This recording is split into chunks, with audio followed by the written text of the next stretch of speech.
আমাদের কোনো ভাষা নাই গো ভাই। এই হেলমেট থাকতে আমাদের একটা মাথার বুঝি টাকা হয়েছিল ধরে না হেলমেটটা তো থাকলে না হেলমেটটা রাখলে না এই মরণ গাছটা তুই কেন দিচ্ছি তুই কেন করছিলি এই মরণ গাছটা কি কামে হয়েছিল বেটা ঘটনাটা হচ্ছে উনি আসতেছিল মোটরসাইকেলে উনি আস্তে আস্তে আসতেছিল আর ট্রাকও আসতেছিল ট্রাক খুব স্পিডে ছিল ট্রাক স্পিডে ছিল ও যখন সাইড দিতে গেছে তখন ট্রাক বাজলে ট্রাক বাড়ি মারছে ওকে বাড়ি মারছে তখনই ওর লাগিয়েছে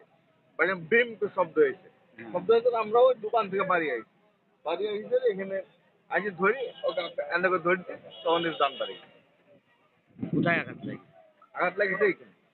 কি টাটকা আটকানে যায়নি? হ্যাঁ ট্রাক বোধহয় আটকা পড়েছে সামনে মোটর করে